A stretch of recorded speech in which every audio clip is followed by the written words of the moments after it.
तो जय हिंद, नमस्कार साथियों, मैं मुकेश सर आप सभी का स्वागत करते हैं स्टूडेंट आज की इस क्लास में।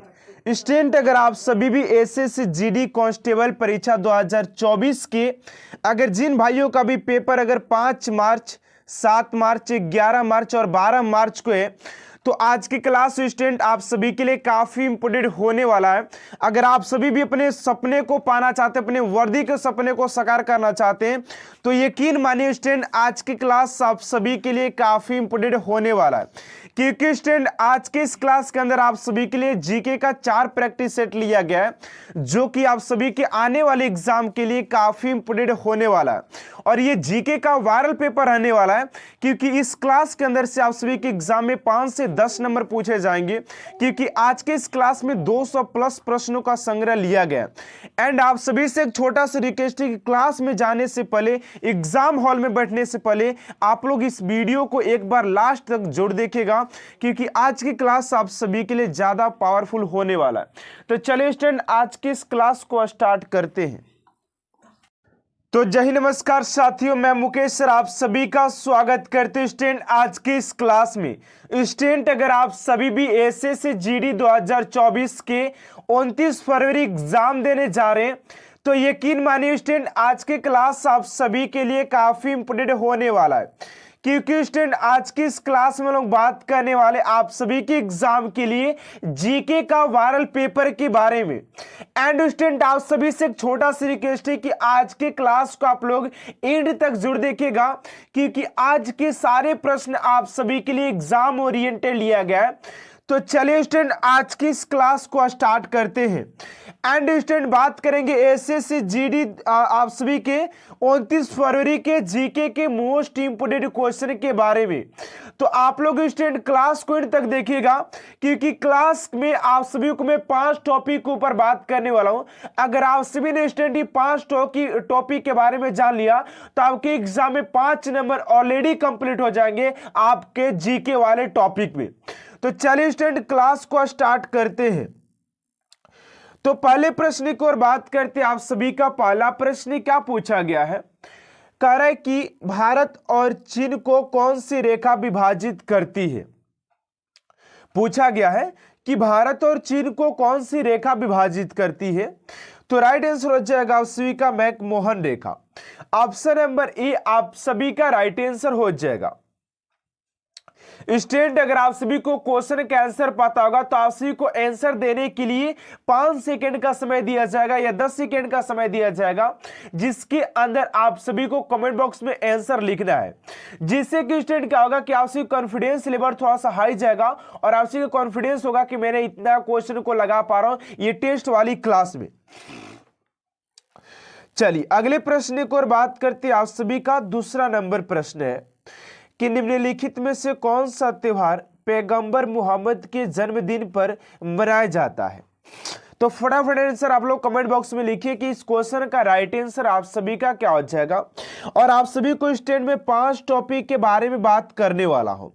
अगर स्टूडेंट आप सभी इस 5 टॉपिक के बारे में जान लेते हैं ना, तो मैं आप सभी को दोस्तों गारंटी देता हूं कि आप सभी के एग्जाम में 5 नंबर तो इसी टॉपिक से क्लियर होने वाले। क्योंकि दोस्तों ये 5 टॉपिक ऐसा टॉपिक है जिससे बार बार एसएससी जीडी एग्जाम में प्रश्न पूछा ही जाता है। इसके बिना तो आप सभी के पेपर बनना ही नामुमकिन है, अगर बात किया जाए तो, ठीक है ना। तो इस 5 टॉपिक के बारे में आप लोग जरूर जानिएगा, जो कि मैं आप सभी को बताने वाला हूं। तो फटाफट आप लोग आंसर दीजिए कमेंट बॉक्स में। राइट आंसर हो जाएगा आप सभी का ऑप्शन नंबर डी, यानी कि ईद उल मिलाद हो जाएगा। ऑप्शन नंबर डी स्टूडेंट आप सभी का राइट आंसर हो जाएगा। चलिए अगले प्रश्न की ओर बात करते। तीसरा नंबर प्रश्न क्या पूछ रहा है। तीसरा नंबर प्रश्न कह रहा है कि प्रधानमंत्री का चुनाव होता है। अब यह प्रधानमंत्री का चुनाव होता है लोकसभा सदस्यों द्वारा, या राज्यसभा के सदस्यों द्वारा, या राष्ट्रपति के द्वारा, या उपयुक्त सभी। तो राइट आंसर हो जाएगा आप सभी का लोकसभा के सदस्यों के द्वारा किया जाता है। ऑप्शन नंबर ए आप सभी का राइट आंसर हो जाएगा क्वेश्चन नंबर 3 का।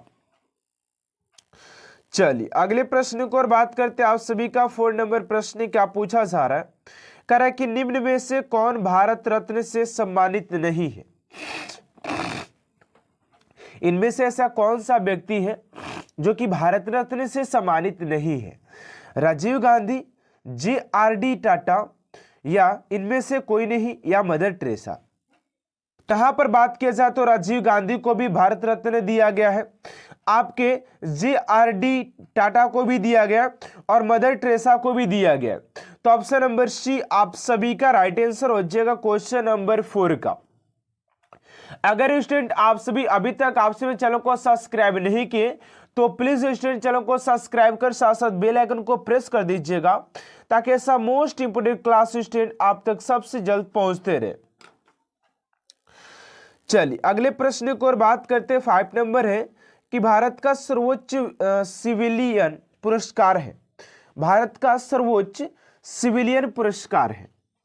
5 का हो जाएगा आप सभी का क्वेश्चन नंबर, आप सभी का सबसे सिविलियन पुरस्कार की बात किया जाए, सिविलियन पुरस्कार सबसे उच्च सर्वोत्तम की बात किया जाए तो भारत रत्न हो जाएगा सिविलियन के। चलिए अगले प्रश्न की ओर बात करते हैं। आप सभी का 6 नंबर प्रश्न यहां पर पूछा जा रहा है कि ऑस्कर पुरस्कार के क्षेत्र में योगदान के लिए दिया जाता है, यानी कि ऑस्कर पुरस्कार किस क्षेत्र में दिया जाता है? तो राइट आंसर हो जाएगा आप सभी का 6 का ऑप्शन नंबर ए, यानी कि सिनेमा क्षेत्र में दिया जाता है। ऑप्शन नंबर ए स्टूडेंट आप सभी का राइट आंसर हो जाएगा क्वेश्चन नंबर 6 का। और आप लोग फटाफट कमेंट बॉक्स में आंसर लिखते रहिएगा क्योंकि आप सभी का कॉन्फिडेंस लेवल हाई में जाएगा, ठीक है ना। चलिए अगला प्रश्न है आप सभी का 7 नंबर यहां पर पूछा जा रहा है कि बिहू किस राज्य का परंपरागत नृत्य है?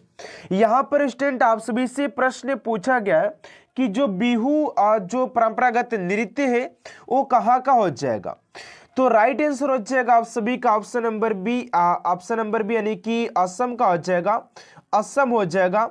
ऑप्शन नंबर बी स्टूडेंट आप सभी का राइट आंसर हो जाएगा क्वेश्चन नंबर 7 का। चलिए और फटाफट चैनल को सब्सक्राइब कर बेल आइकन को प्रेस करते रहिएगा, ठीक है ना, और वीडियो को लाइक कर दीजिएगा जरूर। चलिए 8 नंबर प्रश्न है आप सभी का कि श्री अटल बिहारी वाजपेयी तथा मदन मोहन मालवीय को 2015 में भारत का सर्वोच्च नागरिक सम्मान भारत रत्न प्रदान किया गया था। भारत रत्न क्योंकि यहां पर पूछा गया है कि भारत का सर्वोच्च नागरिक पुरस्कार, और भारत के सबसे सर्वोच्च नागरिक पुरस्कार आप सभी का भारत रत्न ही होता है। तो इस क्वेश्चन का राइट आंसर हो जाना चाहिए आपसे कि भारत रत्न हो जाएगा ऑप्शन नंबर ए। यहां पर स्टूडेंट थोड़ा सा हमें डाउट लग रहा है इस प्रश्न में कि सिविलियन ये कहने का मतलब यहां पर अगर पुलिस से रिलेटेड है तो आपसी का परमवीर चक्र होना चाहिए, ठीक है ना। यहां पर थोड़ा सा डाउट है, आप लोग का अगर डाउट अगर पता होगा तो क्लियर जरूर कर दीजिएगा, नहीं तो इसका आंसर मैं कमेंट बॉक्स में जरूर दूंगा आपसे को फाइंड करके, ठीक है ना। चलिए 9 नंबर प्रश्न आप सभी से पूछा जा रहा है कि ऑस्ट्रेलिया की राजधानी क्या है? अब यहां पर बहुत लोग बोलेंगे कि सर क्या इतना आसान क्वेश्चन जीडी में आएगा? तो जी हाँ दोस्तों, इतना आसान क्वेश्चन भी जीडी में आ सकता है और आएगा और आया भी है, क्योंकि एसएससी जीडी कोई यूपीएससी का एग्जाम नहीं है, ठीक है ना। तो यहां पर कह रहा है कि ऑस्ट्रेलिया की राजधानी क्या है? तो राइट आंसर हो जाएगा आप सभी का कैनबरा, ऑप्शन नंबर बी आप सभी का राइट आंसर हो जाएगा। और आप सभी को कमेंट बॉक्स में बताना है यहाँ पर कि ऑस्ट्रेलिया की करेंसी क्या होती है, क्योंकि आप सभी के राज्य राजधानी और करेंसी से भी प्रश्न पूछा जाता है। ये आप सभी के 2024 के न्यू सिलेबस में दिया गया है। चलिए अगला प्रश्न 10 नंबर की भारत की सबसे लंबी सीमा किस देश से लगती है? तो ये हो जाएगा आप सभी का बांग्लादेश, ऑप्शन नंबर ए आप सभी का राइट आंसर हो जाएगा क्वेश्चन नंबर 10 का। चलिए 11 नंबर प्रश्न है कि अमरकंटक से कौन सी नदी का उद्गम होता है? अमरकंटक से कौन से नदी का उद्गम होता है? 11 का हो जाएगा डी, यानी कि नर्मदा नदी हो जाएगा। ऑप्शन नंबर डी स्टूडेंट आप सभी का राइट आंसर हो जाएगा। चलिए अगले प्रश्न को और बात करते हैं आप सभी का 12 नंबर है कि जब चंद्रमा पृथ्वी और सूर्य के बीच आ जाता है तो उस समय किस प्रकार का ग्रहण होता है? पूछा गया कि उस समय किस प्रकार का ग्रहण होता है। तो 12 का जाएगा आप सभी का सूर्य ग्रहण, ऑप्शन नंबर बी आप सभी का राइट आंसर हो जाएगा। चलिए अगले प्रश्न को और बात करते हैं आप सभी का 13 नंबर प्रश्न है कि पानीपत की पहली लड़ाई किसके बीच हुई थी? तो पानीपत की पहली लड़ाई की बात करते हैं स्टूडेंट, यहाँ पर आप सभी का पूछा गया, जो कि आप सभी के 1526 में पानीपत का पहला लड़ाई आप सभी के बाबर और इब्राहिम लोदी के बीच लड़ा गया था, ठीक है ना। चलिए अगले प्रश्न को और बात करते हैं, आप सभी का 14 नंबर प्रश्न है कि कमायनी के लेखक कौन है। तो कमायनी पुस्तक के लेखक की बात करते यहाँ पर पूछा गया, क्योंकि आप सभी के बुक एंड ऑथर से भी एक प्रश्न जरूर पूछता है, ठीक है ना। 14 का हो जाएगा आप सभी का ऑप्शन नंबर सी, यानी कि जयशंकर प्रसाद हो जाएंगे। ऑप्शन नंबर सी स्टूडेंट आप सभी का राइट आंसर हो जाएगा क्वेश्चन नंबर आप सभी का 14 का। चलिए अगला प्रश्न है 15 नंबर की, सबसे छोटी महाद्वीप कौन सा है। तो सबसे छोटी की बात करते हैं, सबसे पहले हम बात कर लेते हैं सबसे बड़ा। तो एशिया महाद्वीप सबसे बड़ा महाद्वीप है, और सबसे छोटा की बात करें ऑस्ट्रेलिया हो जाता है, ठीक है ना। तो बड़ा छोटा आप लोग दोनों को याद रखना है कि बड़ा एशिया महाद्वीप और छोटा ऑस्ट्रेलिया हो जाएगा, ठीक है ना। दोनों को याद करके रखना आप सभी को, क्योंकि किसी से भी प्रश्न पूछ सकते हैं एग्जाम में। चलिए 16 नंबर प्रश्न की स्वतंत्रता से पूर्व गोवा पर किसका शासनात्मक अधिकार था। तो फटाफट इस क्वेश्चन का राइट आंसर आप लोग कमेंट बॉक्स में एकदम लिखते रहिए, ठीक है ना। तो राइट आंसर हो जाएगा आप सभी का पुर्तगाल हो जाएगा। ऑप्शन नंबर ए स्टूडेंट आप सभी का राइट आंसर हो जाएगा। चलिए अगले प्रश्न को और बात करते हैं 17 नंबर है कि लज्जा नामक किताब की लेखिका का नाम क्या है। लज्जा नामक किताब की लेखिका का नाम क्या है। तो 17 का हो जाएगा आप सभी का ऑप्शन नंबर बी, यानी कि तस्लीमा नसरीन हो जाएंगी। ऑप्शन नंबर बी आप सभी का राइट आंसर हो जाएगा क्वेश्चन नंबर 17 का। चलिए अगले प्रश्न को और बात करते हैं स्टूडेंट, आप सभी का 18 नंबर प्रश्न यहाँ पर क्या पूछा गया। एंड स्टूडेंट आप सभी अभी तक आप सभी चैनल को सब्सक्राइब नहीं किए तो प्लीज स्टूडेंट चैनल को सब्सक्राइब कर साथ साथ बेल आइकन को प्रेस कर दीजिएगा, ताकि ऐसा मोस्ट इंपोर्टेंट क्लास स्टूडेंट आप तक सबसे जल्द पहुंचते रहे। चलिए 18 नंबर प्रश्न की तीर्थ स्थल ऋषिकेश किस नदी के किनारे स्थित है। और आप सभी के ऐसा भी प्रश्न पूछता है कि कौन सा शहर या कौन सा नगर आपके कौन सी नदी के किनारे है। 18 का हो जाएगा ऑप्शन नंबर बी, यानी कि गंगा नदी हो जाएगा। ऑप्शन नंबर बी आप सभी का राइट आंसर हो जाएगा।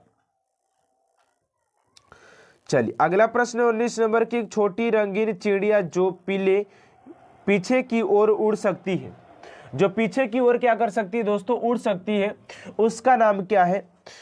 तो 19 का हो जाएगा आप सभी का ऑप्शन नंबर सी, यानी कि हमिंग चिड़िया हो जाएगी ऑप्शन नंबर सी। चलिए अगले प्रश्न को और बात करते 20 नंबर है कि भारत चीन की सीमा रेखा क्या कहलाती है। 20 का आ जाएगा आप सभी का ऑप्शन नंबर बी, यानी कि मैकमोहन रेखा कहलाती है। चलिए अगले प्रश्न को और बात करते हैं आपसे 21 नंबर है कि पानी का घनत्व अधिकतम होता है। तो यहां पर बात करते हैं कि पानी का घनत्व अधिकतम कब होता है, अधिकतम घनत्व अधिकतम कब होता है, यहाँ पर पूछा जा रहा है से। तो यहाँ पर हो जाएगा आपसी का 4 डिग्री सेल्सियस हो जाएगा ऑप्शन नंबर बी। यहाँ पर अधिकतम घनत्व अधिकतम कब होता है। यार इस क्वेश्चन को थोड़ा सा यहाँ पर पूछा जा रहा है कि पानी का घनत्व अधिकतम कब होता है। देखिए यहाँ पर थोड़ा सा पॉइंट में होता है कि 3.98 होता है ना, तो 98 होता है तो लगभग में वो करीब लगभग में कहाँ चला जाता है, तो 4 के पास ही चला जाता है। तो इसीलिए हम लोग 4 लेकर चलते हैं, ठीक है ना, क्योंकि पॉइंट में थोड़ा सा आगे लेकर चलने में कोई दिक्कत नहीं होता। तो आपसी का ऑप्शन नंबर बी हो जाएगा, ध्यान दीजिएगा। चलिए अगले प्रश्न को और बात करते हैं आपसी का 22 नंबर प्रश्न है कि 1 किलो कैलोरी में कितना कैलोरी होता है। 1 किलो कैलोरी में कितना कैलोरी होती है। तो 22 का हो जाएगा आप सभी का ऑप्शन नंबर बी, यानी कि 1000 कैलोरी होगा। चलिए अगले प्रश्न को और बात करते हैं 23 नंबर है कि निम्न में से कौन सा विद्युत कुचालक है। इनमें से ऐसा कौन सा जो कि विद्युत का कुचालक है। तो राइट आंसर हो जाएगा आप सभी का ऑप्शन नंबर सी हो जाएगा। चलिए अगले यहाँ पर देखिए, अगर विद्युत के सुचालक की बात करते हैं तो ग्रेफाइट वही है, एल्युमिनियम वही है, तो हीरा ही हो जाएगा, ठीक है ना। चलिए अगला प्रश्न 24 नंबर की पानी किस तापमान पर उबलता है। अब यहाँ पर पूछा जा रहा है कि पानी आखिर किस तापमान पर उबलता है। तो यहाँ पर ऑप्शन होना चाहिए कि आपसी सतह दबाव पर निर्भर ये करता है, इस बात को ध्यान दीजिएगा। सबसे पहले मैं आपसे दिखाना चाहता हूं क्वेश्चन के साथ साथ मैं आप सभी को इंपोर्टेंट पॉइंट भी कराने वाला हूं, जिसमें कि आप सभी के 5 नंबर एकदम हमेशा के लिए दोस्तों कंफर्म हो जाएगा। यहां पर देखिए आप लोग के साथ यहां पर देख सकते हैं आप लोग की इंपोर्टेंट पॉइंट क्वेश्चन के साथ साथ दोस्तों इंपोर्टेंट पॉइंट्स को भी हम लोग कवर अप करने वाले हैं, जो कि आप सभी के लिए काफी इंपोर्टेंट हो जाता है।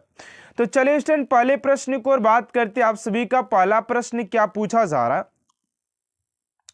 देखिए पहले प्रश्न को और बात करते। पहला प्रश्न कर रहा है कि जनगणना 2011 के अनुसार भारत में सर्वाधिक महिला साक्षरता दर वाला राज्य का नाम बताइए। यानी कि सर्वाधिक महिला साक्षरता दर कौन से राज्य का था, महाराष्ट्र, केरल, कर्नाटक या मिजोरम। तो राइट आंसर हो जाएगा आप सभी का ऑप्शन नंबर बी यानी कि केरल का था। ऑप्शन नंबर बी स्टूडेंट आप सभी का राइट आंसर हो जाएगा। चलिए अब इसके इंपोर्टेंट पॉइंट्स की ओर बात करते हैं स्टूडेंट। इसका इंपोर्टेंट पॉइंट्स क्या है, और मैं आप सभी को बता दूं स्टूडेंट कि आप सभी के एग्जाम में इंपोर्टेंट पॉइंट से भी प्रश्न काफी बार पूछे जाते हैं, ठीक है ना। और आप लोग सोचते हैं कि सिर्फ ऑब्जेक्टिव क्वेश्चन टिक लगाने से आप सभी का कुछ भी नहीं होने वाला, जब तक कि आप लोग उस क्वेश्चन से रिलेटेड बहुत सारे प्रश्न को कवर अप नहीं कर लेते, तो ठीक है ना।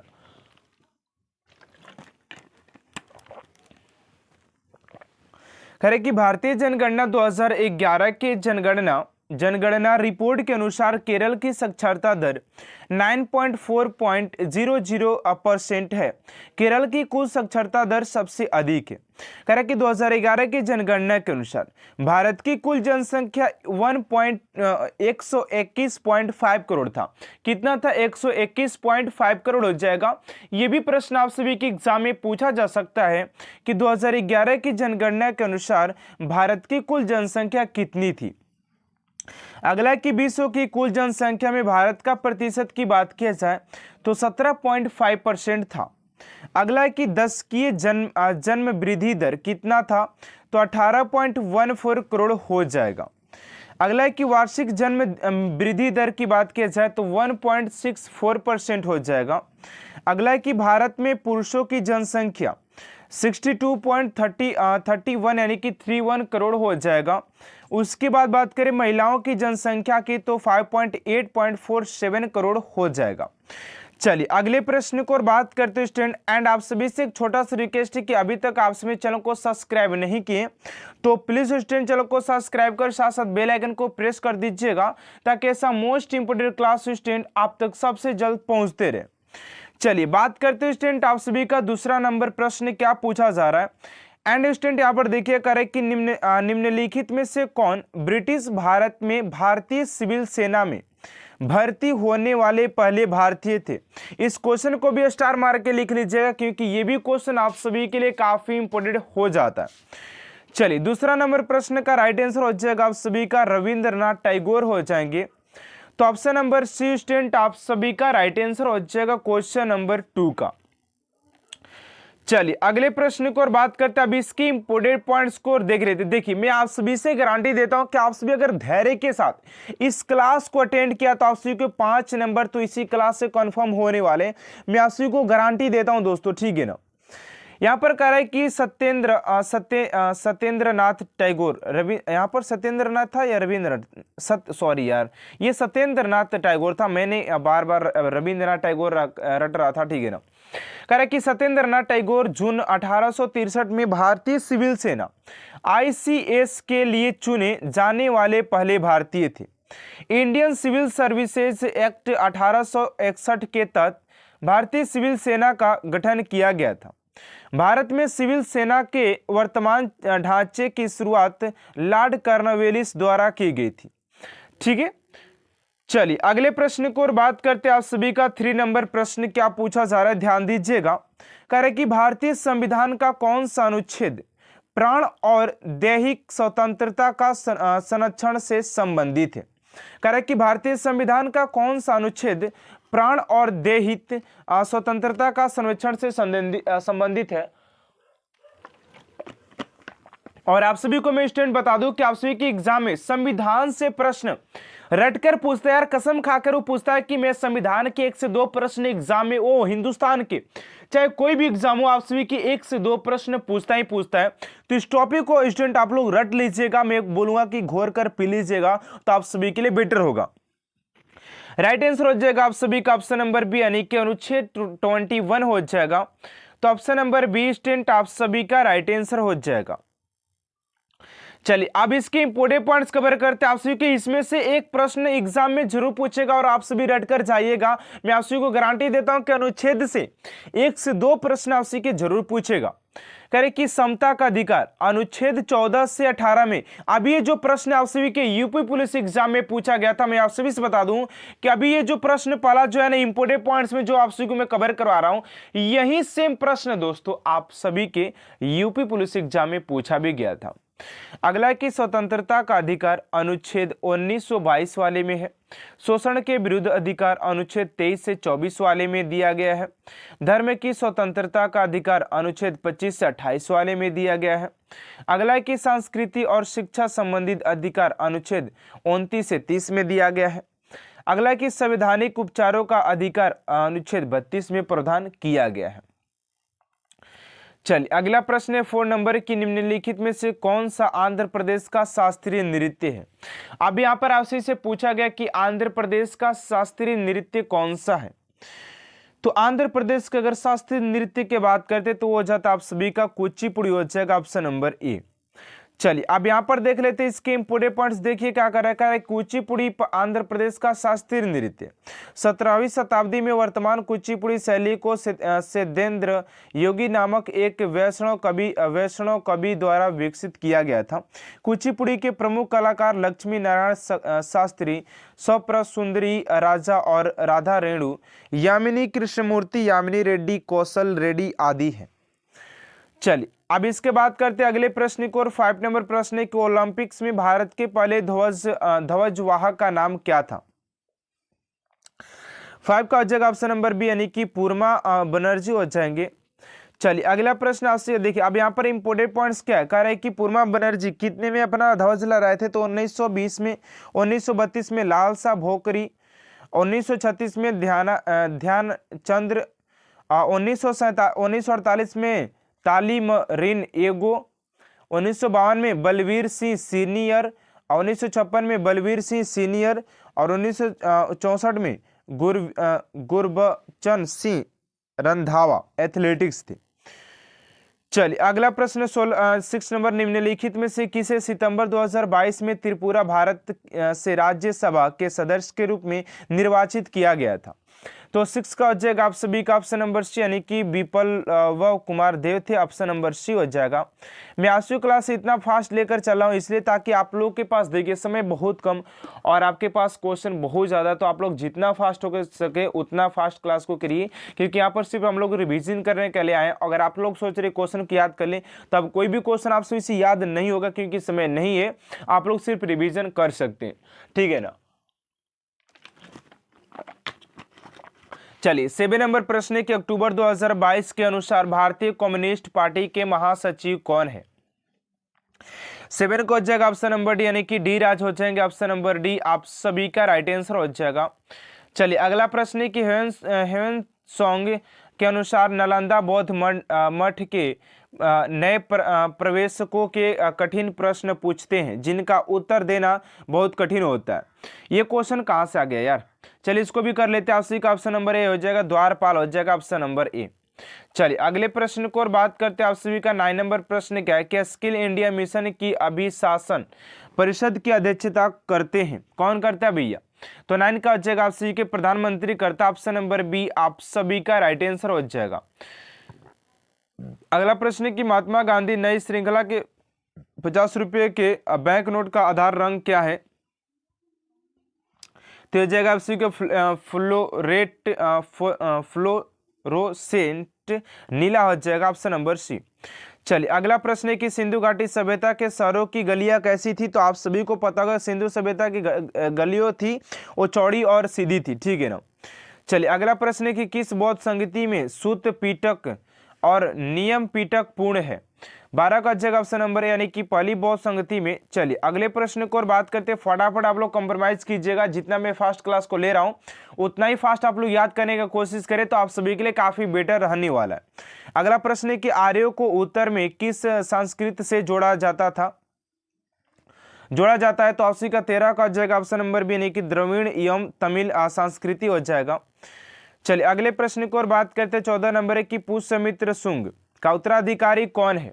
तो पुष्य मित्र, शुंग की बात करें उत्तराधिकारी का तो 14 का हो जाएगा आप सभी का ऑप्शन नंबर यानी कि अग्निमित्र हो जाएगा। ऑप्शन नंबर ए स्टूडेंट आप सभी का राइट आंसर हो जाएगा। चलिए अगला प्रश्न है कि हड़प्पा सभ्यता में दवात के निशान कहाँ मिले। 15 का हो जाएगा ऑप्शन नंबर डी यानी कि चनहुदड़ो मिले थे। ऑप्शन नंबर डी आप सभी का राइट आंसर हो जाएगा। अगला प्रश्न है 16 नंबर की दुनिया का सबसे पुराना भारतीय मांडुलिपि कहाँ उपलब्ध है। तो ऑप्शन का 16 का जाएगा ऑप्शन नंबर यानी कि मध्य एशिया हो जाएगा। चलिए अगले प्रश्न को और बात करते हैं 17 नंबर के अंग्रेजों ने फूट डालो और शासन करो की नीति कब अपनाई थी। 17 जगह ऑप्शन नंबर सी यानी कि 1858 के बाद अपनाई थी। ऑप्शन नंबर सी आप सभी का राइट आंसर हो जाएगा। चलिए अगला प्रश्न है कि आर्य भारत में कहां से आए थे। तो आर्य की बात करें भारत में कहां से आए थे तो ऑप्शन नंबर सी यानी केंद्रीय एशिया से आए थे। ऑप्शन नंबर सी स्टूडेंट आप सभी का राइट आंसर हो जाएगा। अगला प्रश्न है कि गुप्त समाज की स्थापना किसने की थी। तो गुप्त साम्राज्य की स्थापना की बात करते हैं 19 का जगह आप सभी का ऑप्शन नंबर बी यानी कि चंद्रगुप्त ने किया था। अगला प्रश्न है कि पानीपत की दूसरी लड़ाई किसके बीच लड़ी गई थी। तो पानीपत की दूसरी लड़ाई की बात करते तो आपसी के बेगम खान और हेमू के बीच लड़ा गया था। चलिए अगले प्रश्न को और बात करते बिहार प्रदेश को किस मुस्लिम शासक ने सर्वप्रथम जीता था। 21 का जगह ऑप्शन नंबर बी यानी कि खिलजी ने जीता था। ऑप्शन नंबर बी स्टूडेंट आप सभी का राइट आंसर हो जाएगा। अगला प्रश्न है कि ब्रिटिश सरकार ने बंगाल विभाजन को प्रतिसहंत किस वर्ष किया था। 22 का जगह ऑप्शन नंबर यानी कि 1919 में किया था। चलिए अगला प्रश्न है कि जलियांवाला बाग की दुर्घटना किस सन में हुई थी। तो ये आप सभी को पता होगा कि ये 13 अप्रैल 1919 में ऑप्शन नंबर बी हो जाएगा। चलिए अगला प्रश्न 22 नंबर की 1911 तक बिहार निम्नलिखित में से किसके अंतर्गत था। 24 का जाएगा बंगाल महाप्रांत के समय में ये अंतर्गत था। चलिए आज के इंपोर्टेंट और एग्जाम ओरिएंटेड लिया गया। पहला प्रश्न आप सभी का पूछा जा रहा है कि भारतीय संविधान के अनुच्छेद 12 से अनुच्छेद 35 मुख्यतः मौलिक अधिकारों से संबंधित है जो कि भारतीय संविधान में दिया हुआ है। आप सभी को स्टूडेंट 5 टॉपिक के बारे में बताने वाला हूं। अगर आपसे नहीं 5 टॉपिक को बारे में जान लिया तो आप सभी के 5 से 6 क्वेश्चन 5 से 6 नंबर तो ऐसे ही कंफर्म हो जाएंगे और आप लोग भी एग्जाम में अच्छे से अच्छे स्कोर कर पाएंगे। तो ये प्रश्न का राइट आंसर हो जाएगा आप सभी का ऑप्शन नंबर सी यानी कि भाग 3 में इसका प्रावधान किया गया है। ठीक है ना, मौलिक अधिकारों से संबंधित जो बात किया गया आप सभी के भाग 3 में किया गया है। अगले प्रश्न को और बात करते हैं स्टूडेंट आप सभी का दूसरा नंबर प्रश्न पूछा जा रहा है कि दुनिया के मजदूर एकजुट हो का नारा किससे संबंधित है। यानी कि दुनिया का जो सारा मजदूर हो एकजुट हो ये नारा किससे संबंधित है। अमेरिकी क्रांति, रूसी क्रांति, जापानी क्रांति या फ्रेंच क्रांति। तो ये जो क्रांति हुई थी ये जो नारा दिया गया था आप सभी के रूसी क्रांति से संबंधित हो जाएगा। ऑप्शन नंबर बी स्टूडेंट आप सभी का राइट आंसर हो जाता है रूसी क्रांति। तो चलिए स्टूडेंट अगले प्रश्न को और बात करते हैं और उससे पहले आप सभी से एक छोटा सा रिक्वेस्ट है कि अभी तक आप सभी चैनल को सब्सक्राइब नहीं किए तो प्लीज स्टूडेंट चैनल को सब्सक्राइब कर साथ साथ बेल आइकन को भी प्रेस कर दीजिएगा ताकि ऐसा मोस्ट इंपोर्टेंट क्लास स्टूडेंट आप तक सबसे जल्द पहुंचते रहे। ठीक है ना। चलिए तीसरा नंबर प्रश्न आप सभी का कि बुर्जिल दारा निम्नलिखित में से किस राज्य में स्थित है। तो बुर्जिल दारा के बात करते हैं स्टूडेंट कि आप सभी के किस राज्य में स्थित हो जाता है। ऑप्शन नंबर ए में है हिमाचल प्रदेश, बी में जम्मू कश्मीर, सी में सिक्किम और डी में उत्तराखंड। तो राइट आंसर हो जाएगा आप सभी का ऑप्शन नंबर बी यानी कि जम्मू कश्मीर में स्थित हो जाएगा। ऑप्शन नंबर बी स्टूडेंट आप सभी का राइट आंसर हो जाएगा क्वेश्चन नंबर 3 का। चलिए अगले प्रश्न को और बात करते आप सभी का 4 नंबर प्रश्न है कि किस दिन को विश्व दिवस के रूप में मनाया जाता है। स्टूडेंट अगर आप सभी को हर एक प्रश्न का आंसर पता होगा तो आप सभी कमेंट बॉक्स में आंसर जरूर लिखेगा क्योंकि आप सभी के लिए काफी इंपॉर्टेंट है कि आप सभी ने कितने क्वेश्चन को इस सेट के अंदर लगा पा रहे ताकि आप लोग का एक आइडिया से लग पाएगा कि आप लोग एग्जाम के लिए कितना प्रिपरेशन कर रखा है। ठीक है ना। तो यहां पर पूछा जा रहा है कि विश्व दिवस किस विश्व दिवस के रूप में कब मनाया जाता है। तो विश्व दिवस की बात करते तो आप सभी के 5 जून को मनाया जाता है। ऑप्शन नंबर ए स्टूडेंट आप सभी का राइट आंसर हो जाएगा क्वेश्चन नंबर 4 का। चलिए अगले प्रश्न को और बात करते आप सभी का 5 नंबर प्रश्न है कि निम्नलिखित देशों में से कौन एशियान का सदस्य नहीं है। यह भी क्वेश्चन आप सभी के बार बार पूछे गए हैं। राइट आंसर हो जाएगा आप सभी का ऑप्शन नंबर डी यानी कि भारत हो जाएगा। और आप सभी को दोस्तों मैं बार बार बोल रहा हूं कि मैं आप सभी को 5 टॉपिक के बारे में बताने वाला हूं। अगर आप सभी ने इस 5 टॉपिक के बारे में जान लिया तो आप सभी के दोस्तों 5 से 6 नंबर कंफर्म हो जाएंगे। तो आप लोग दोस्तों ये 5 टॉपिक को जानने के लिए लगातार दोस्तों ध्यान से देखिएगा, ठीक है ना। चलिए अगले प्रश्न को और बात करते हैं स्टूडेंट आप सभी का 6 नंबर प्रश्न क्या पूछा जा रहा है। तो 6 नंबर प्रश्न है कि इंडियन अनरेस्ट के लेखक कौन है।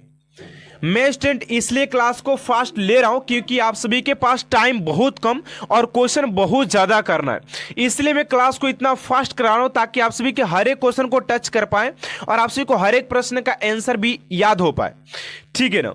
तो यहां पर पूछा गया कि इंडियन अनरेस्ट के लेखक की बात करते हैं तो ये हो जाएंगे हम सभी के वेलेंटाइन सिरोल हो जाएंगे। ऑप्शन नंबर डी आप सभी का राइट आंसर हो जाएगा। चलिए अगले प्रश्न को और बात करते हैं आप सभी का 7 नंबर प्रश्न है कि किस भारतीय राज्य में हॉर्नबिल त्योहार मनाया जाता है। किस भारतीय राज्य में हॉर्नबिल त्योहार मनाया जाता है। तो 7 का हो जाएगा आप सभी का ऑप्शन नंबर डी यानी कि नागालैंड में मनाया जाता है, ठीक है, ऑप्शन नंबर डी हो जाएगा। और आप सभी को कमेंट बॉक्स में लिखना है कि मणिपुर में कौन सा त्यौहार मनाया जाता है, सिक्किम में कौन सा त्यौहार मनाया जाता है और त्रिपुरा में कौन सा त्यौहार मनाया जाता है। इन तीनों राज्य का जो प्रमुख त्यौहार होगा उसका आंसर आप सभी को कमेंट बॉक्स में देना है। देखते हैं कितने स्टूडेंट को इसका क्वेश्चन का आंसर पता होता है। चलिए स्टूडेंट अगले प्रश्न को और बात करते हैं आप सभी का 8 नंबर प्रश्न कि भारतीय संविधान का कौन सा स्तंभ उसका अंतिम व्याख्याता है, ठीक है ना। तो 8 का जो राइट आंसर हो जाएगा आप सभी का ऑप्शन नंबर सी यानी कि न्यायपालिका हो जाएगा। ऑप्शन नंबर सी स्टूडेंट आप सभी का राइट आंसर हो जाएगा क्वेश्चन नंबर 8 का, ठीक है ना।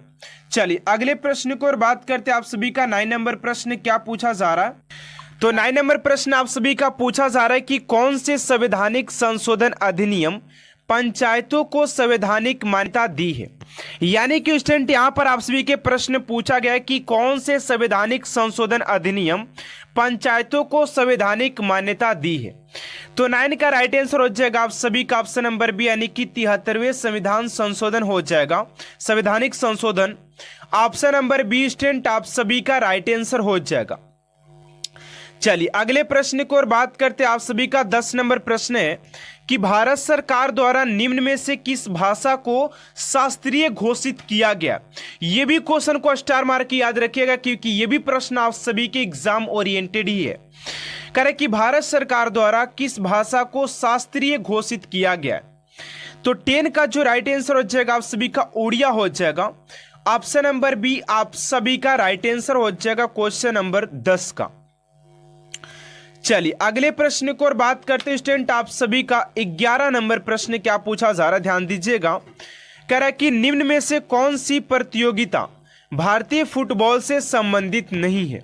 यहां पर आपसे से यह पूछा गया कि आखिर कौन सा जो कप है वो फुटबॉल से संबंधित नहीं है। तो 11 का राइट आंसर हो जाएगा आप सभी का ऑप्शन नंबर सी यानी कि रणजी जो ट्रॉफी होता है आप सभी के फुटबॉल से संबंधित नहीं होता है, ठीक है ना। तो ऑप्शन नंबर सी आप सभी का राइट आंसर हो जाएगा क्वेश्चन नंबर 11 का। चलिए अगले प्रश्न को और बात करते हैं आप सभी का 12 नंबर प्रश्न क्या पूछा जा रहा है। कह रहा है कि विश्व व्यापार संगठन का गठन कब किया गया था। विश्व व्यापार संगठन का गठन कब किया गया था। तो 12 का हो जाएगा आप सभी का ऑप्शन नंबर बी यानी कि वर्ष 1995 में विश्व व्यापार संगठन का आप सभी का गठन किया गया था। यहीं पर आप सभी से एक प्रश्न पूछ दिया जाता है कि आखिर इसका मुख्यालय कहां पर है। तो आप सभी कमेंट बॉक्स में बताना है कि इसका मुख्यालय कहां पर हो जाएगा।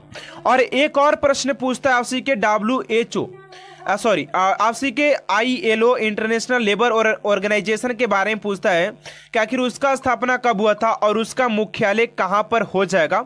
यह भी प्रश्न आप सभी के बार बार एग्जाम में देखने को मिल गए हैं। चलिए अगला प्रश्न आपसी का, और स्टूडेंट में आपसी के 5 टॉपिक के बारे में बताने वाला, तो इसको आप सभी जानकर जाइएगा, क्योंकि आपसी की ये 5 टॉपिक है ना, एग्जाम में आग लगा देगा। आपसी को मैं गारंटी देता हूं आप सभी को, अगर आपसे नहीं 5 टॉपिक के बारे में जान लिया तो, ठीक है ना। चलिए 13 नंबर प्रश्न आप सभी से पूछा जा रहा है, कह रहा है कि क्रिस्प मिशन भारत कब आया था। तो इस क्वेश्चन का राइट आंसर हो जाएगा आप सभी का 13 का ऑप्शन नंबर सी, यानी कि वर्ष 1942 में आया था। ऑप्शन नंबर सी आप सभी का राइट आंसर हो जाएगा क्वेश्चन नंबर 13 का। चलिए अगले प्रश्न को और बात करते हैं आप सभी का 14 नंबर प्रश्न है कि शेर पंजाब के नाम से कौन विख्यात है। शेर ए पंजाब के नाम से कौन विख्यात है। तो 14 का हो जाएगा आप सभी का लाला लाजपत राय हो जाएंगे। ऑप्शन नंबर ए आप सभी का राइट आंसर हो जाएगा। चलिए अगले प्रश्न को और बात करते हैं आप सभी का 15 नंबर है कि चीन की मुद्रा क्या है। तो चीन के मुद्रा की बात करते तो युआन हो जाता है। और आप सभी को मैं बता दूं स्टूडेंट कि आप सभी के एक क्वेश्चन पूछा जाएगा आप सभी के एसएसजीडी एग्जाम में मुद्रा से रिलेटेड, वो चाहे आप सभी का कोई भी शिफ्ट हो, उसमें एक प्रश्न जरूर पूछेगा मुद्रा से संबंधित। तो इसको थोड़ा सा आप लोग रिवाइज कर लीजिएगा, अगर आप सभी को याद होगा तो याद कर लीजिएगा, रिवाइज कर लीजिएगा, याद नहीं होगा तो उसको अच्छे तरीके से रट लीजिएगा।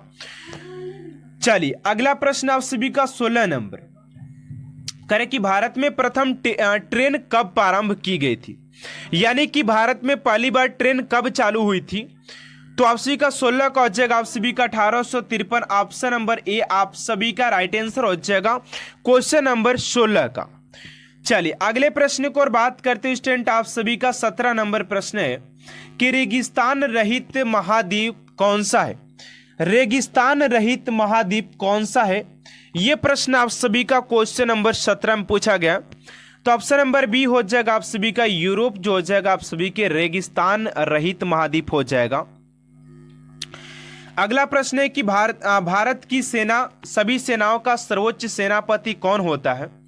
18 का जगह आप सभी का ऑप्शन नंबर डी, यानी कि भारत का राष्ट्रपति ही होता है। ऑप्शन नंबर डी आप सभी का राइट आंसर हो जाएगा भारत का राष्ट्रपति। चलिए अगले प्रश्न को और बात करते, देखिए ये प्रश्न आ भी गया कि अंतर्राष्ट्रीय संस्था WHO वर्ल्ड हेल्थ ऑर्गेनाइजेशन का मुख्यालय कहां पर है। तो इसके मुख्यालय की बात करते स्टूडेंट, तो इसका मुख्यालय हो जाता आप सभी का ये हो जाएगा आप सभी का जेनेवा में। पहले प्रश्न को और बात करते स्टूडेंट आप सभी का पहला प्रश्न क्या पूछा गया है। पहला प्रश्न कर रहा है कि अखिल भारतीय हरिजन संघ की स्थापना कब हुई थी। अखिल भारतीय हरिजन संघ की स्थापना कब हुई थी। तो राइट आंसर हो जाएगा आप सभी का ऑप्शन नंबर सी, यानी कि 1932 में किया गया था।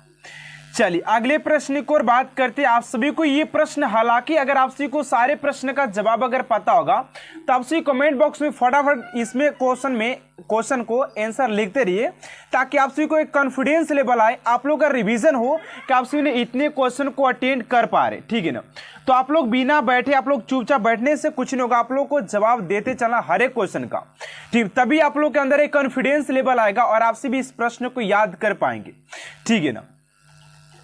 चलिए दूसरा नंबर प्रश्न है आप सभी का कि पानीपत की पहली लड़ाई किसके बीच लड़ी गई थी। पानीपत की पहली लड़ाई किसके बीच लड़ी गई थी। तो ये हो जाएगा आप सभी का बाबर और लोधी के बीच। बाबर और लोधी के बीच ऑप्शन नंबर ए आप सभी का राइट आंसर हो जाएगा। चलिए अगले प्रश्न को और बात करते हैं आप सभी का तीसरा नंबर प्रश्न है कि मद्रास के संस्थापक कौन थे। यहां पर स्टूडेंट आप सभी से पूछा जा रहा है कि मद्रास के संस्थापक कौन थे। तो राइट आंसर हो जाएगा आप सभी का ऑप्शन नंबर यानी कि फ्रांसिस दिवस हो जाएगा, इनका नाम था, ऑप्शन नंबर ए हो जाएगा। स्टूडेंट थोड़ा सा क्लास को फास्ट लेकर चलेंगे क्योंकि आप सभी के पास समय बहुत कम और क्वेश्चन बहुत ज्यादा कर रहे हैं, तो आप लोग थोड़ा सा कॉम्प्रोमाइज कीजिए क्योंकि क्लास थोड़ा सा फास्ट लेकर चलूंगा, क्योंकि मेरा ये मानना है कि आप लोग कम समय में अधिक से अधिक क्वेश्चन को रिवाइज कर पाए, याद कर पाए, तो आप सभी के लिए उतना ही एग्जाम के लिए काफी बेटर होने वाला है, ठीक है ना। चलिए अगले प्रश्न को और बात करते हैं उससे पहले आप सभी से एक छोटा सा रिक्वेस्ट है कि अभी तक आपसे मेरे चैनल को सब्सक्राइब नहीं किए तो प्लीज स्टूडेंट चैनल को सब्सक्राइब कर साथ साथ बेल आइकन को प्रेस कर दीजिएगा ताकि ऐसा मोस्ट इंपोर्टेंट क्लास स्टूडेंट आप तक सबसे जल्द पहुंचते रहे। चलिए 4 नंबर प्रश्न है कि गीत गोविंद के लेखक कौन है। तो गीत गोविंद के लेखक की बात करते हैं स्टूडेंट, तो आप सभी का राइट आंसर हो जाएगा ऑप्शन नंबर ए यानी कि कबीर हो जाएंगे। ठीक है ना। और आज के क्लास में स्टूडेंट में आप सभी को 5 टॉपिक के ऊपर बात करने वाला, जिससे आप सभी के 5 से 6 नंबर क्लियर हो जाएगा। अगर आप सभी ने स्टूडेंट अगर इस 5 टॉपिक के बारे में जान लिया, मैं आप सभी को 5 टॉपिक के बारे में बताने वाला, अगर आप सभी ने इस 5 टॉपिक को फॉलो कर लिया तो आप सभी के एग्जाम में स्टूडेंट इससे 5 प्रश्न पूछे जाएंगे। इन 5 टॉपिक से एक एक प्रश्न आप सभी के एग्जाम में पूछे जाएंगे। ठीक है ना। चलिए अगले प्रश्न को और बात करते। 5 नंबर है कि बक्सर का युद्ध किसके बीच लड़ा गया था। यहां पर पूछा जा रहा है कि बक्सर का युद्ध किसके बीच लड़ा गया था या कब लड़ा गया था। तो 5 का हो जाएगा ऑप्शन नंबर बी यानी कि 1774 में बक्सर का युद्ध लड़ा गया था। अब आप सभी को कमेंट बॉक्स में बताना है कि जो बक्सर का युद्ध हुआ था एक्चुअल में किसके बीच हुआ था। ठीक है ना। चलिए 6 नंबर प्रश्न आप सभी का ध्यान दीजिएगा कि 6 नंबर प्रश्न आप सभी का क्या पूछा जा रहा है। कह रहे कि स्वामी विवेकानंद ने वर्ष में अमेरिका में विश्व धर्मों की संसद में भाग लिया था। कितने में लिया था भैया? स्वामी विवेकानंद ने वर्ष अमेरिका में विश्व धर्मों की संसद में भाग लिया था। कितने में भाग लिया था? ये भी क्वेश्चन को स्टार मार के लिखिएगा। राइट आंसर हो जाएगा आप सभी का ऑप्शन नंबर ए यानी कि 1893 में किया गया था, भाग लिए थे। तो ऑप्शन नंबर ए आप सभी का राइट आंसर हो जाएगा। ठीक है ना। आप सभी के लिए बेटर तो वही होगा कि आप लोग क्लास के साथ साथ आंसर देते चलिए। ठीक है ना। हाथ पर हाथ रख करके बैठने से कुछ भी फायदा नहीं है। चलिए अगले प्रश्न को और बात करते हैं। 7 नंबर प्रश्न है कि जैन धर्म में माटी ज्ञान का अर्थ क्या है। अब ऐसे प्रश्न एक अभी यूपी पुलिस में उसी का पूछा था कि जैन धर्म और बौद्ध धर्म का जो 16 वो जनपद वाला था ना, वही प्रश्न पूछा था उस भी के। तो यहां पर भी प्रश्न ऐसे पूछने के 100% चांसेस है। ठीक है ना। 7 का हो जाएगा आप सभी का ऑप्शन नंबर यानी कि भावना अंगों की गतिविधि के माध्यम से धारणा। ठीक है ना। चलिए अगले प्रश्न को और बात करते। 8 नंबर प्रश्न आप सभी से क्या पूछा जा रहा है कि जातक पवित्र पाठ से जुड़ा है, यानी कि जो जातक पवित्र पाठ है वो किस धर्म से जुड़ा हुआ है। हिंदू धर्म, बौद्ध धर्म, जैन धर्म या यहूदी से। तो 8 का राइट आंसर हो जाएगा ऑप्शन नंबर सी यानी कि ये बौद्ध धर्म से जुड़ा हुआ है। तो ऑप्शन नंबर सी आप सभी का राइट आंसर हो जाएगा बौद्ध धर्म। चलिए अगले प्रश्न को और बात करते। 9 नंबर है कि चंद्रगुप्त ने अंतिम नंद शासक का नामकरण किया, उसका नाम क्या था। चंद्रगुप्त ने अंतिम नंद शासक का नामकरण किया, उसका नाम क्या था। ठीक है ना। तो 9 का राइट आंसर हो जाएगा आप सभी का ऑप्शन नंबर यानी कि धनानंद हो जाएगा, Ghanananda. Option number A student आप सभी का राइट आंसर हो जाएगा क्वेश्चन नंबर 9 का। चलिए अगले प्रश्न को और बात करते स्टूडेंट आप सभी का 10 नंबर प्रश्न है कि चंद्रगुप्त किसके द्वारा सफल हुआ था। अब भैया यहां पर यह प्रश्न आप सभी से पूछा गया कि चंद्रगुप्त किसके द्वारा सफल हुआ था। सानिंगता, अशोक या हेमुसरा या बिंदुसार के द्वारा। तो 10 का हो जाएगा आप सभी का ऑप्शन नंबर डी यानी कि बिंदुसार आप सभी का राइट आंसर हो जाएगा। ठीक है ना।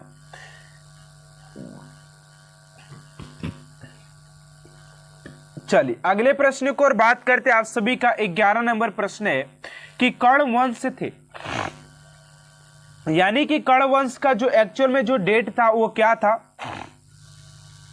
तो 11 का हो जाएगा आप सभी का ऑप्शन नंबर यानी कि 78वां ईसा पूर्व से लेकर 28वां ईसा पूर्व हो जाएगा।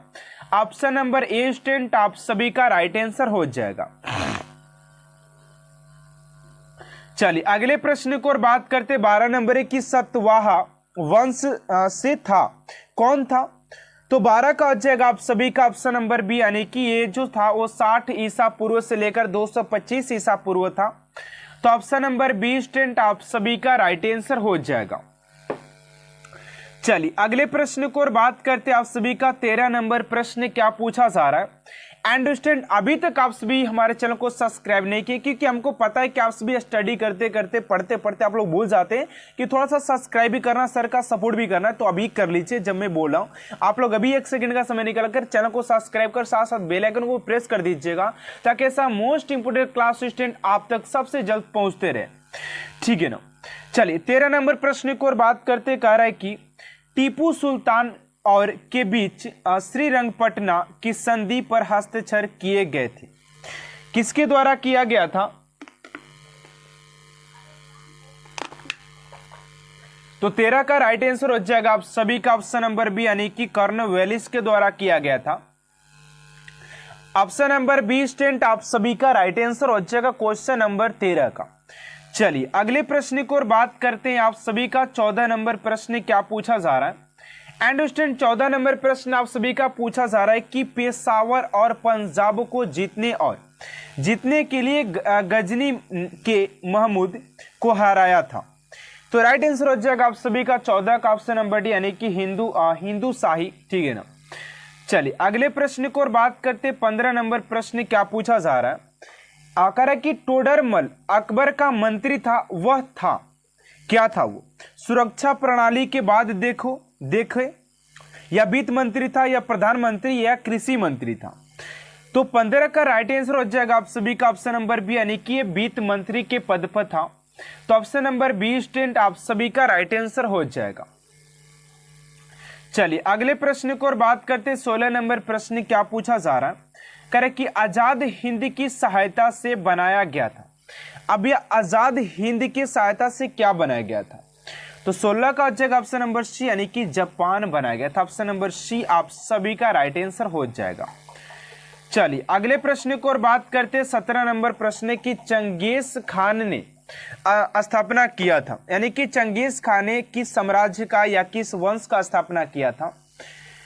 तो 17 का हो जाएगा ऑप्शन नंबर ए, यानी कि मंगोल साम्राज्य का स्थापना किया था। ऑप्शन नंबर ए स्टूडेंट आप सभी का राइट आंसर हो जाएगा। चलिए अगले प्रश्न की ओर बात करते, आप सभी का 18 नंबर प्रश्न क्या पूछा जा रहा है? करे कि पाल वंश का प्रथम संस्थापक कौन था? पाल वंश की प्रथम संस्थापक की बात करते स्टूडेंट, तो आप सभी का 18 का हो जाएगा ऑप्शन नंबर सी, यानी कि गोपाला हो जाएगा। ऑप्शन नंबर सी आप सभी का राइट आंसर हो जाएगा। चलिए अगले प्रश्न की ओर बात करते हैं, 19 नंबर प्रश्न। और आप सभी को मैं स्टूडेंट 5 टॉपिक के बारे में बताना चाहता हूं। एंड स्टूडेंट देखिए, आप सभी की हिंदुस्तान के किसी भी हम एग्जाम की बात करते हैं, आप सभी को थोड़ा सा मैं बता ही देना चाहता हूं, क्योंकि आप लोग बहुत देर से परेशान हो गए आखिर सर कौन से 5 टॉपिक के बारे में बात करें। तो मैं आप सभी को उन 5 टॉपिक के बारे में दोस्तों बता दे रहा हूँ। ठीक है, देखिए जो 5 टॉपिक दोस्तों मेरे पास है, और मैं आप सभी को गारंटी देता हूँ कि आप सभी के हिंदुस्तान का ऐसा कोई भी एग्जाम नहीं होगा जिसमें कि 5 टॉपिक से प्रश्न नहीं पूछे जाते। अभी फिलहाल का जो यूपी पुलिस का एग्जाम दिया गया है, जो कि पेपर अभी लीक हुआ था, उसमें भी ये प्रश्न पूछा था। देखिए कौन कौन से टॉपिक से हमेशा एग्जाम में प्रश्न पूछता है, थोड़ा सा ये बात को समझ लीजिए। पहला जो टॉपिक है आप सभी के संविधान है दोस्तों, मैं थोड़ा सा शॉर्टकट में लिखना चाहूंगा क्योंकि आप सभी का समय में वेस्ट नहीं करना चाहता हूं। उसके बाद दोस्तों स्पोर्ट्स में लेना चाहता हूं। उसके बाद दोस्तों मैं नृत्य को लेना चाहता हूं। उसके बाद दोस्तों करेंसी को लेना चाहता हूं, राज्य राजधानी और करेंसी को लेना चाहता हूं। और दोस्तों जो 5वां जो टॉपिक है आप सभी का, देखिए 5वां जो टॉपिक है वो आप सभी की हड़प्पा सभ्यता से भी एक प्रश्न पूछा जाता है। तो इन जो भी टॉपिक के बारे में दोस्तों मैंने आप सभी को बताया, उस टॉपिक को हमेशा के लिए दोस्तों याद रखिएगा। अगर आप सभी को याद नहीं इस टॉपिक के बारे में, तो थोड़ा सा रिवाइज कर लीजिएगा। एग्जाम में जाने से पहले आप सभी का 2 से 3 नंबर का कल्याण जरूर हो जाएगा। ठीक है ना। 19 का राइट आंसर हो जाएगा ऑप्शन नंबर डी, यानी कि 1789 हो जाएगा, सॉरी 89 हो जाएगा। चलिए अगला प्रश्न 20 नंबर की आर्य समाज की शुरुआत किसने की थी? आर्य समाज की शुरुआत की बात करते हैं तो 20 का राइट आंसर हो जाएगा ऑप्शन नंबर आप सभी का डी, यानी कि स्वामी दयानंद सरस्वती हो जाएंगे। ऑप्शन नंबर डी स्टूडेंट आप सभी का राइट आंसर हो जाएगा।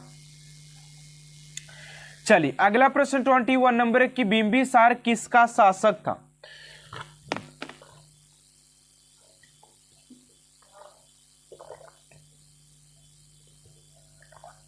यहां पर आपसे इसे पूछा गया है कि बिंबिसार किसका शासक था। तो 21 का हो जाएगा ऑप्शन नंबर सी ए, यानी कि मगध का हो जाएगा। ठीक है ना। चलिए अगले प्रश्न को और बात करते 22 नंबर है कि संघर्ष की अवधि के दौरान पुनर्जीवित किया गया था। तो राइट आंसर 22 का ऑप्शन नंबर बी, यानी कि ब्राह्मणवाद हो जाएगा। ऑप्शन नंबर बी आप सभी का राइट आंसर हो जाएगा। अगले प्रश्न की ओर बात करते हैं 23 नंबर है कि टीपू सुल्तान किसका शासक था। तो टीपू सुल्तान की बात करते तो आप सभी का 23 का हो जाएगा ऑप्शन नंबर डी, यानी कि मैसूर का ये शासक हो जाएगा ऑप्शन नंबर डी। चलिए अगले प्रश्न की ओर बात करते 24 नंबर की पंजाब केसरी शीर्षक किस पर दिया गया था। 24 का हो जाएगा ऑप्शन नंबर ए, यानी कि लाला लाजपत राय हो जाएंगे ऑप्शन नंबर ए, आप सभी का राइट आंसर हो जाएगा। अगला प्रश्न 28 नंबर की शून्य का आविष्कार किसने किया था। ये भी क्वेश्चन बार बार पूछेंगे, लेकिन बहुत इजी क्वेश्चन है क्योंकि सारे स्टूडेंट का इस क्वेश्चन का राइट आंसर जरूर पता होगा। तो आप सभी कमेंट बॉक्स में बताइए कि इस क्वेश्चन का राइट आंसर क्या होगा। आप सभी से मैं इसका आंसर कमेंट बॉक्स में जानना चाहता हूं, ठीक है ना। 26 नंबर प्रश्न की रामचरितमानस किसके द्वारा लिखा गया है। तो रामचरितमानस की बात करते तो आप सभी को 26 का हो जाएगा ऑप्शन नंबर ए, यानी कि तुलसीदास के द्वारा। अभी यूपीपी एग्जाम में आप सभी के ये प्रश्न पूछा गया था कि रामायण के रचनाकार कौन है या रचयिता कौन है, तो वहां पर आप सभी के दिया गया था। तो आप सभी के ये भी ग्रंथ से भी प्रश्न पूछे जाते। हालांकि आप लोग अगर याद नहीं होगा तो देख लीजिएगा, उसको भी रिवाइज कर लीजिएगा एक बार, तो आप सभी के लिए काफी बेटर रहेगा, ठीक है ना। चलिए अगला प्रश्न 27 नंबर की बौद्ध साहित्य रचनाएं आमतौर पर किस भाषा में लिखी जाती थी। 27 का अच्छा ऑप्शन नंबर डी, यानी कि पाली भाषा में लिखी जाती थी। अगला प्रश्न कि भारतीय पुनर्जागरण के पिता के रूप में किसे जाना जाता है। तो ये हो जाएगा आप सभी का ऑप्शन नंबर बी, यानी कि राजा राम मोहन राय हो जाएंगे। ऑप्शन नंबर बी आप सभी का राइट आंसर हो जाएगा। चलिए अगले प्रश्न को और बात करते हैं 29 नंबर प्रश्न क्या पूछा जा रहा है। कह रहे कि युवा बंगाल आंदोलन के नेता कौन थे। तो युवा बंगाल के नेता के बात करते तो ये हो जाएंगे उसी के हेनरी विवियन डेरोजियो हो जाएंगे। अगला प्रश्न उसी का कि वेदों में वे सभी सत्य है जिनकी व्याख्या की गई थी, ये किसने कहा है। तो ये हो जाएंगे उसी को स्वामी दयानंद जी कहे थे। ऑप्शन नंबर बी आप सभी का राइट आंसर हो जाएगा। चलिए अगला प्रश्न है आप सभी का कि पहला बौद्ध परिषद किसके शासन काल में आयोजित किया गया था। एंड स्टूडेंट इस क्वेश्चन का राइट आंसर क्या होगा आप सभी को कमेंट बॉक्स में देना है। एंड देखते हैं कितने स्टूडेंट इस क्वेश्चन का राइट आंसर कमेंट बॉक्स में दे पाते हैं। तो आज की क्लास को स्टूडेंट यहीं तक एंड करते हैं। अगर आपसे क्लास अच्छा लगे तो प्लीज चैनल को सब्सक्राइब कर साथ साथ बेल आइकन को प्रेस कर दीजिएगा, ताकि ऐसा मोस्ट इंपोर्टेंट क्लास स्टूडेंट आप तक सबसे जल्द पहुंचते रहे। तो आप सभी को क्लास कैसा लगा कमेंट बॉक्स में जरूर बताइएगा। तो मिलते हैं स्टूडेंट नेक्स्ट क्लास में। Thanks for watching my class.